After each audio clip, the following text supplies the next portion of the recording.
Hello, everyone, and welcome to the About Healing podcast. This is a show created for those on or awakening into their spiritual journeys who are ready, wanting, and learning how to heal themselves. I'm your host, Sheree Buckman, medium and spiritual healer. Join me as I share my unfiltered perspective in healing, creating a place of love and understanding for all, reminding us that we are in this life together and never alone in our struggles. To learn more about me and my purposeful work, visit my website at shereebuckman.com. Let's begin.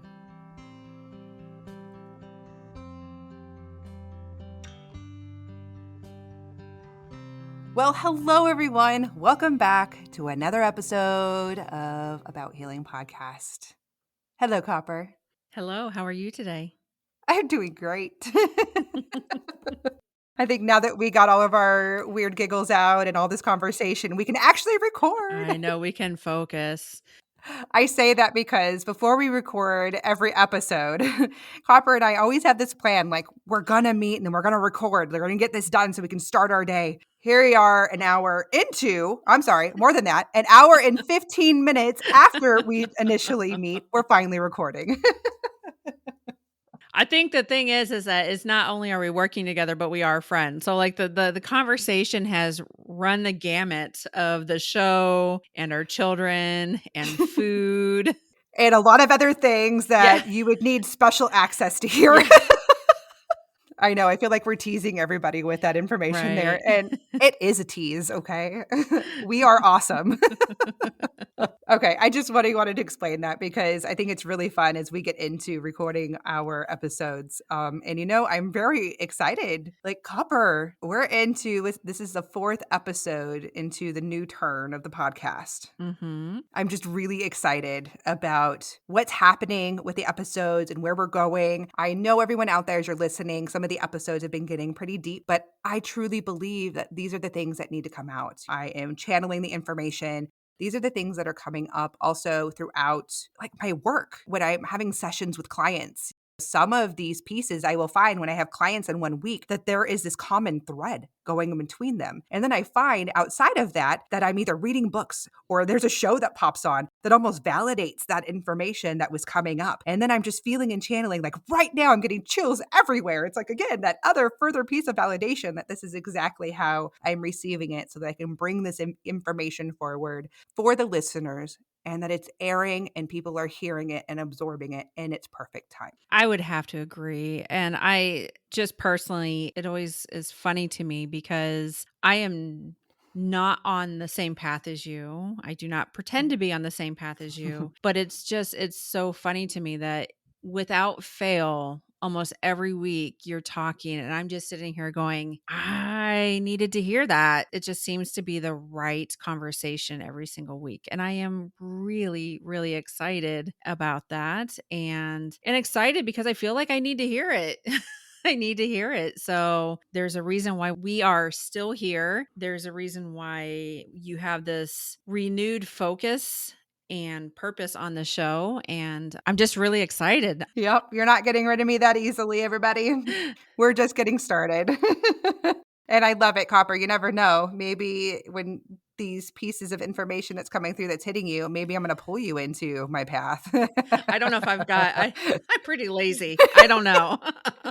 Well, it just as another piece for everybody, just as a reminder as we get into our topic for this week, that we're coming up on our next Freebie Friday. So Freebie Friday is going to be the first Friday of every month where I get together this beautiful, fun little gift basket of really fun goodies. You can enter to win for the month and I will ship it to you. All of that cost is on me. And it's just like a fun, interactive way to receive some fun free stuff. But the only way to win these things is to follow us on social media and enter in that avenue.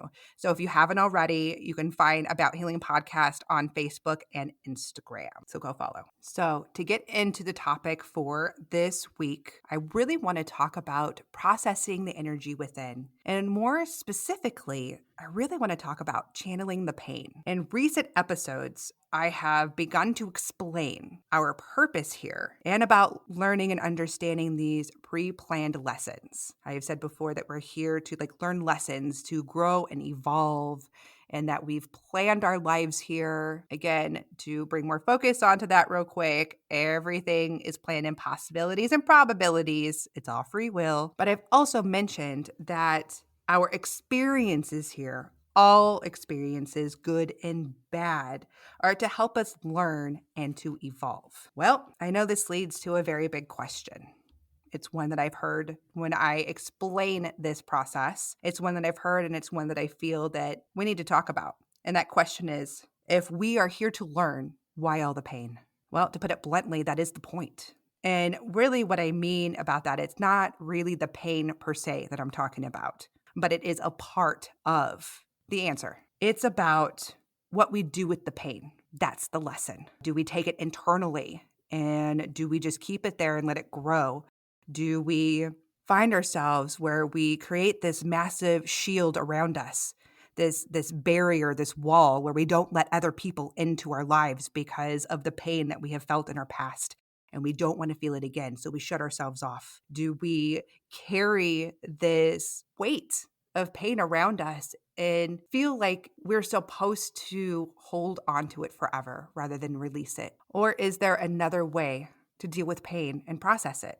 The one thing about pain is that it teaches compassion, and that really comes down to this boiling piece of why we feel it. Now, I'm sure if I were to ask you, are you a compassionate person? You would say, well, yeah, I believe I'm a compassionate person. We may all feel that way. But unless you have experienced pain, real pain, like emotionally, in a large physical way where you have felt victimized or control was taken from you, something happened to you so big that it changes your way of thinking and how you see life and people around you, you won't fully understand the full depth of compassion, because feelings of pity or sadness for somebody in a deep situation is not compassion.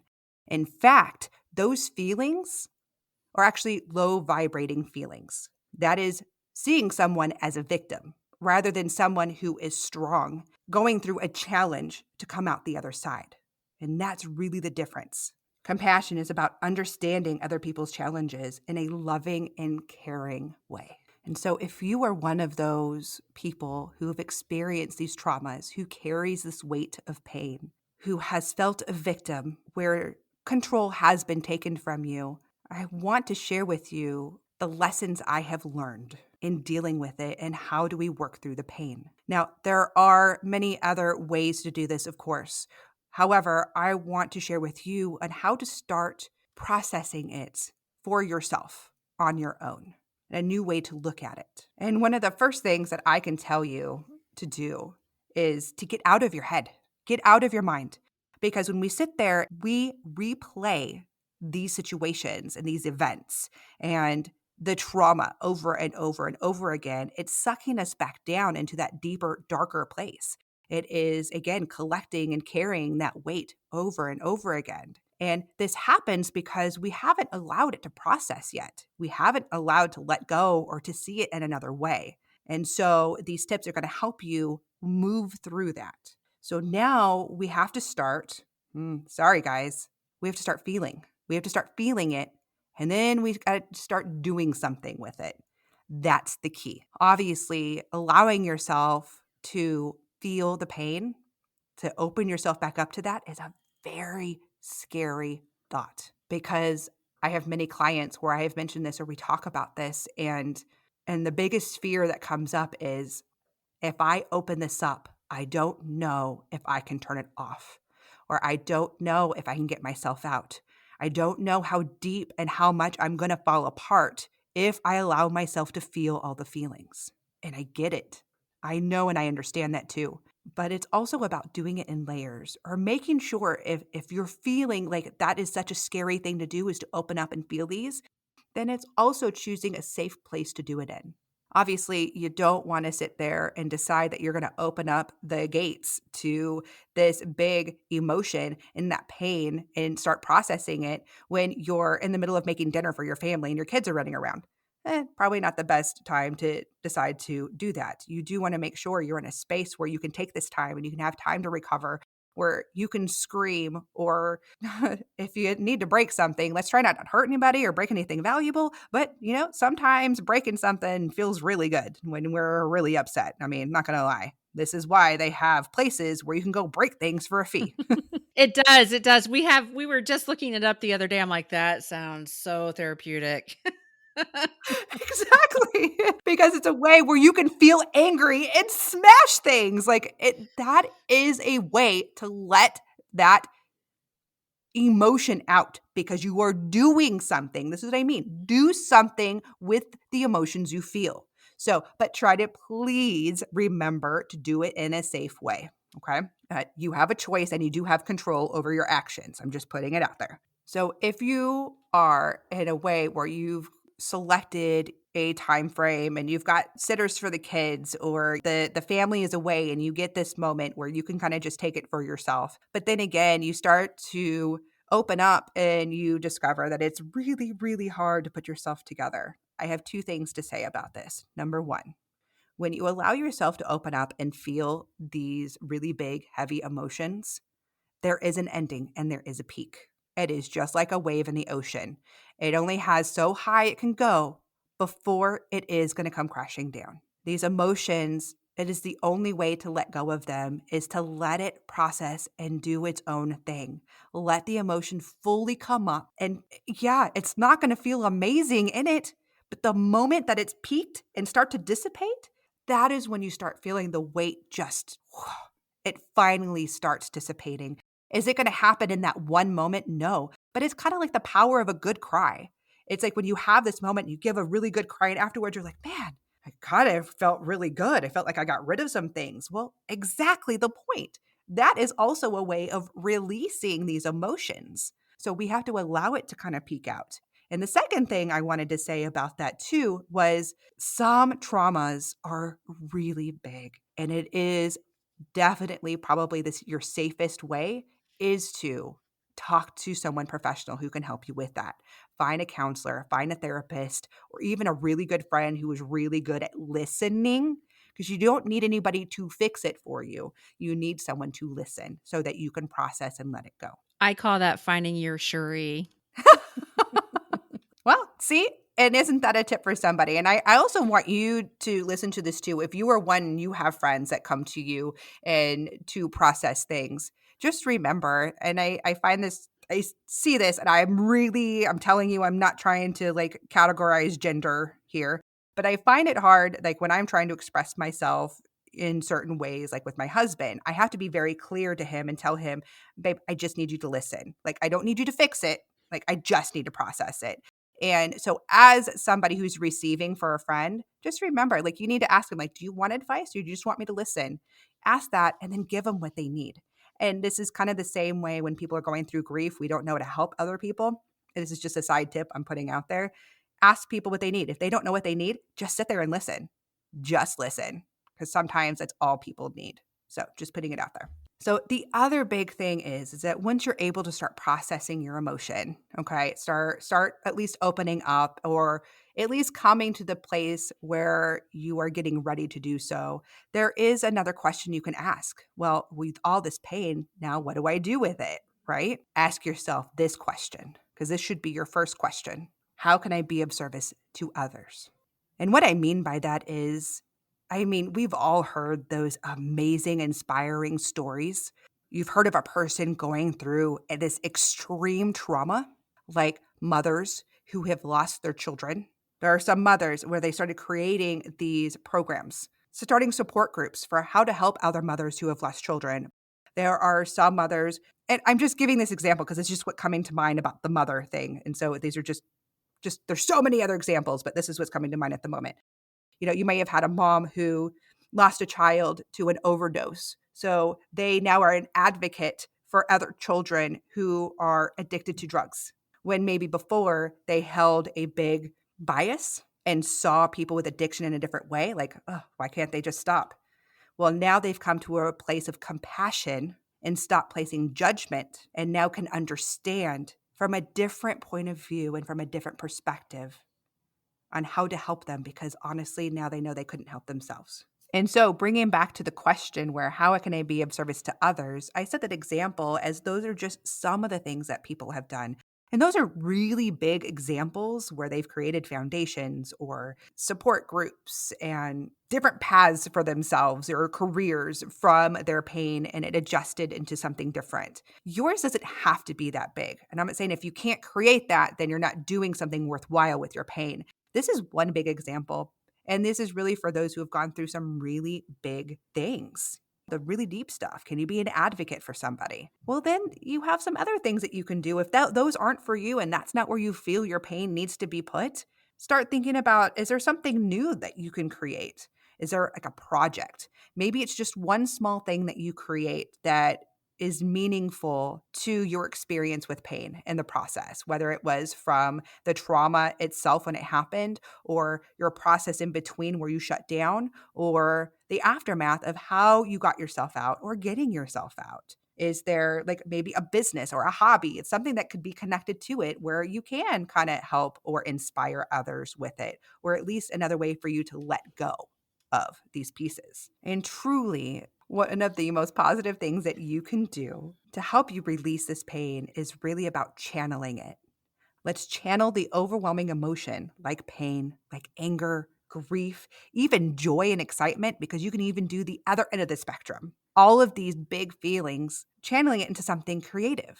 That is how we create something new and different from our pain, even if it's just for us or if we're just sharing it with family. Again, even if you are not creating something big that is of service to others, whether it's a foundation or becoming an advocate or creating a new business or career path, if that is not part of your journey, well, now it is, again, going into the hobby or finding an outlet where you can put all that channeled energy. I mean, maybe you really like the idea of going smashing things at the smashing place. I don't know what they're called, but But the arts is another great place to put this. These are just examples. And so what I'm putting out there are examples, and I want you to feel into it to find what it is where you feel that you can create or put and channel these emotions. Because the arts like dance, music, writing, painting, these kind of things are one of the biggest places where you've seen where pain has been projected in something so beautiful and so positive and so inspiring for others. You need to think about amazing artists out there. I mean, these are the songs where they sing and you feel their pain, but it is so inspiring. And we love that music because they put it out there for us to experience. And because you're feeling it, it's the energy. You're feeling the energy of them releasing it. They're releasing it and it gives you chills. Like I'm getting chills just thinking about some of these really big, powerful songwriters who are creating these masterpieces and putting it out there for us to hear. You hear those stories and it's just, oh, wow. That's what I mean by that. Because when you can channel it, even if you don't have to be an actual famous artist or anything like that, but when other people see it, they're gonna be inspired by it, whatever you created, because you're gonna see that energy that has been left behind. For example, so for me, one of my ways of channeling my big energy and my feelings, I like to like refurbish furniture. And so I'll create new things from old things. I love painting, not like artist painting. That's not a skill. I look like a 5-year-old trying to paint something, maybe paint by numbers, but I meant like walls in my house. Like I want to create a different vibration in my house. So I'll go and paint things so it makes me feel better. And that's the type of things that I put into it. And there are things that I have created in my past, really going through very stressful moments or very painful, or when I'm doing my own healing work that I'll or put it into a project. And later, even years later, people will see these pieces in my house. Like I have these amazing cool bookshelves that I redid this one time that I like refurbished and used like pallet wood and stuff in it. And I have had many people come to visit my house like, those are really cool. I'm like, thanks. I made it myself, from like free scrap things that I found around. They're like, wow, can you make me something like that? And I've had people do that. Like, these are amazing. And honestly, like when I'm making it and I look at it, I'm like, meh, okay. I mean, they're cool, but I think what people are reacting to, they're reacting to the energy I put into it. I mean, they are pretty cool. I will give myself that much. I can verify that they are actually beautiful. You have a knack for creating a home. I appreciate that. And actually, it was just a point I wanted to bring up with that because when you say that, and I have a knack for creating a home, what I'm doing is I am creating an energy that I want felt in my home. And that's what I'm doing when I'm creating these pieces or when I'm painting, because it helps me change the energy that surrounds me. There's a feeling I want to feel by creating these things and feeling like certain areas or pieces. And I see it in my mind, like it would be cool. And then like the bookcases when I created them, I needed a place to display like my kids' pictures and like some of my favorite things. And like right now it's in my office where I put crystals in all my books. Like it's holding these beautiful pieces that I get to display that does change the energy in Mhm. this space. Copper, what about you? What's your creative outlet? I am by nature a creative person to begin with, and I feel like writing, photography, I'm always very open to trying new things. I tend to absorb a lot of creativity on top of putting it out there. Like I use music a lot, and it's not necessarily that I'm creating the music, but I use it a lot to work through my emotions. Does that make sense? Absolutely. And I'm going to put it out there too, because I know of something else that you didn't mention where you put a lot of that is your blog. Well, I do write, and I kind of I giggle at a little bit of this because this is again one of those knacks where you always happen to talk about things just at the right time. That I definitely lately have been struggling with finding that creative side of myself. And I think it definitely is connected to a clog in my emotional being. Chakras. I agree. I fully agree with you there. And I feel that. Like I feel that like and I have a hard time. So when you asked me that question, I kind of laughed a little bit because I know what I can do, but I just happen to be not in a place that I'm doing that. So it's kind of a kick in the pants per se. You're welcome. It's the way I give it back to you, Copper, because she kicks me in the pants all the time on the business Right. end of Right. podcasting. And I thank you, Copper, for sharing that. And so if you could now can hear this, how Copper kind of connected it too, well, she is finding these creative blocks for being such a creative person who does create and put things out there for other people where nothing has happened. Because this is sometimes we all do that. We go into this moment where we start feeling a lot of feelings and we're not processing things and we're holding it inside. And so that's when we kind of go into our little turtle shell and we stop for a moment. And sometimes we need those moments, and those moments are okay. But when we're ready to come out of that, and before we start blaming other people for our stale moment in life of not being be able to create things or a new job or a new relationship, so on and so forth, we really have to look in and see, well, have I put that block up, that wall? Have I gone into my shell? Have I actually begun creating and processing these emotions that keep me from inspiring others and putting out these beautiful things? So we want to really look at this, and we want to take these pieces and we want to turn the bad energy into something good. Whether you are writing a book or even a journal entry, that is something creative. Or if you like to draw or paint or put things on canvas, that's another way.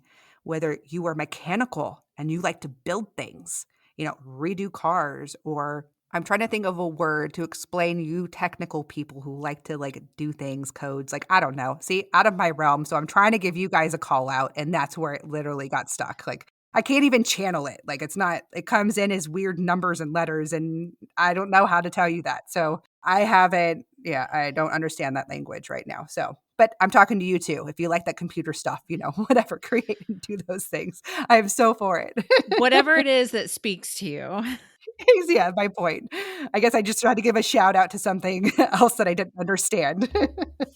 But you do all have the power to manipulate it. It is another way to process your emotions, to release it out of your system. And really, some of these pieces that we've been talking about, we have talked about in episode 2, which was about releasing emotions. So you can refer back there if you wanted to hear a little bit more detail or some extra detail about that process. When we're talking about chakras and things, it's all in there. Now, the other reason it is also important where we start taking responsibility for that pain and doing something else with it is because when we are stuck in it, you have to realize what you're doing with your energy. You are projecting it, and other people are feeling it, and no one else understands why, because really the people around us are kind of wondering, like, are you mad at me? And I mean, and this happens a lot. I notice that this happens in my relationship where something's going on and I can feel it. And my poor husband, because I don't like to read him, but sometimes energy just happens and I can just feel the energy and it influxes or decreases. And I'm like, are you mad at me? Is something going on? And that's my first question I'm always asking. I'm like, are you mad at me? And he looks at me every time like, why in the world do you always ask me that question? I'm like, something's going on and I feel like you're mad at me because that's the type of energy that is being projected. And it's never the case. It is never what's going on. He actually has some other things that's going on internally. He's trying to process. But the point is, I'm using that as an example for you to understand that that's the stuff that's being projected that other people feel. That when you are going through that pain, other people sense and feel something is off and they think it's them. You're angry at them. You're shutting down because of them. And so we need to be honest. And if you are going to take that time and you need to sit in it for a little bit, then maybe you do need to sit down and explain to those that are closest to you that, hey, I'm just going through a moment. I'm going through something. This is not about you. I'm going to get through it. Or I need a minute. Or I need your help. However you want to do it. But it's just kind of letting people know that you're not angry at anybody. So we need to stop projecting these onto other people and causing this cycle to continue. Because when other people are feeling like you're angry at them, guess what? Like me, I would start internalizing and I'm like, well, what did I do recently? Did I do something? And I'm going through and I'm going through and then I'll pick something and I'm like, oh, it must be this. When in reality, it has nothing to do with anything that he was processing. So now I'm picking this apart and I'm going through it. And then because I'm in this other state of it starts some anxiety in me. I mean, let's be honest, that's part of the process. That's how I do it. And and then my children are starting to feel that because now I'm so preoccupied on trying to figure this out or trying to help him. And I understand now that it's not my responsibility if they're not asking for help. That has been a big lesson for me that I've grown over the years. My sister will attest to this. But again, let's take that responsibility because we don't want to recreate any of this other pain and this cycle of that to continue. Let's take a moment and feel what we're doing and what we're putting out there into the world as we're processing.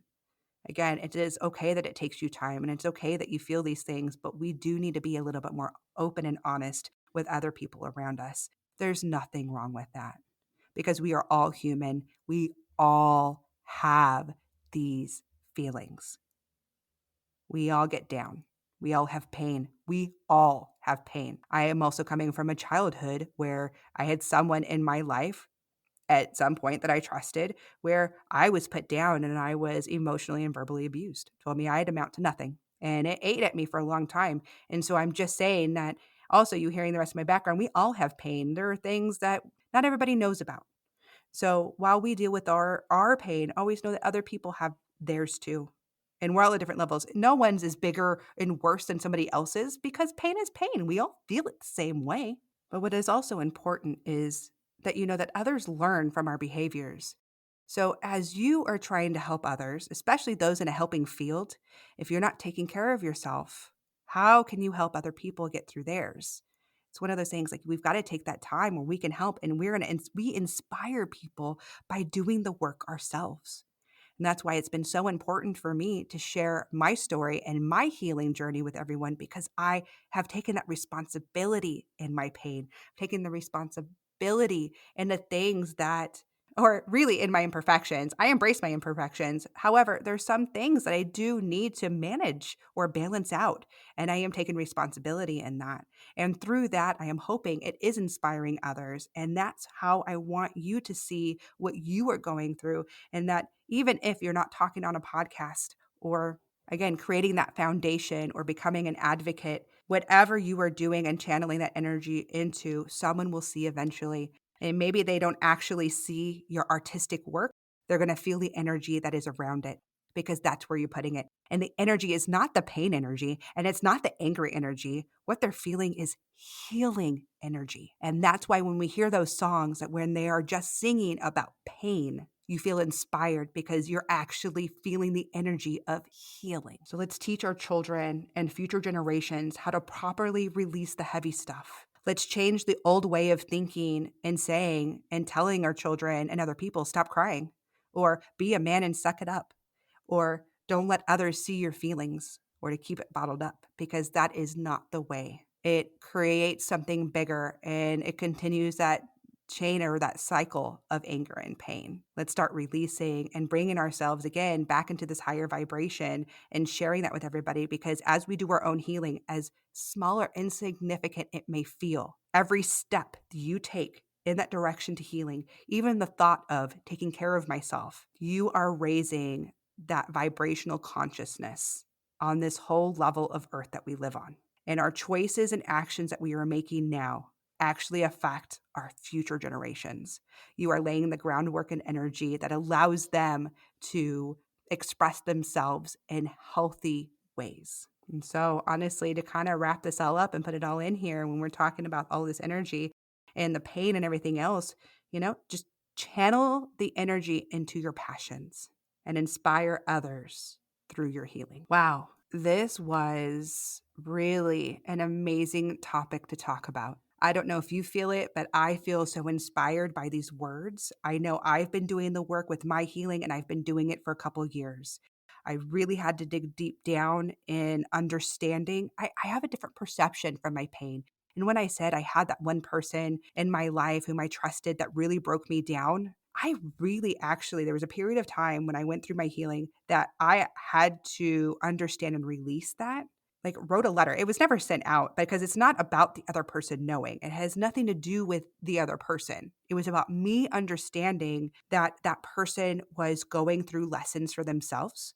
They just didn't know how, or understanding things. But now I look at it in a whole different light, that honestly, that even that and all of the challenges I have been through in my life gave me a different strength, a different perception, where I can now still look at that person and say, I love you and I wish you all the healing and joy and everything for your own life, because I've took it out of a personal way. The harmful things that people project onto you is actually a mirror at their own pain. And that's where it was. And that's what I see now. And I'm hoping that you can see that at some point too, that the people that have hurt you and the pain that you have felt from others, just know that it is a product of their own pain. And that's what I mean. We need to break that cycle and stop projecting the pain and deal with it within ourselves so that we can inspire others to let go and have more compassion. I truly love all my listeners out there. Copper, I love you, Love girl. you too. Awkward moment. No, You're ooh, welcome. emotions. No, no. Yay! I know. Positive emotions. Oh my goodness, I'd rather get icky. It's funny that okay, a whole other conversation for another episode. But I really wanted to express love at the end of this. We've talked about some heavy things. I truly am. I am sending love out to all my listeners today. I am sending that love because we probably boiled up some strong pain emotions that you maybe haven't dealt with yet. And so I'm going to send that out to you. If you want further guidance in this, please follow us on our social media pages, Facebook and Instagram, About Healing Podcast, where again, you can follow along and take those tips and put it into your own healing. I wish you all the best this week. Go with love. With so much love and gratitude, I want to thank you for listening to this week's episode. My hope today is that the message continues to guide you along your path to healing. You can find About Healing Podcast on Pandora, Spotify, Apple, Google Podcast, or any of your favorite places to listen in. Follow and share the podcast on Facebook and Instagram, where you can find healing guidance, quotes, tips, insights, and chances to win free stuff. To ask questions or share comments, email me at abouthealingpodcast@gmail.com, or feel free to always reach me on Facebook and Instagram. Until next time, be kind to yourself.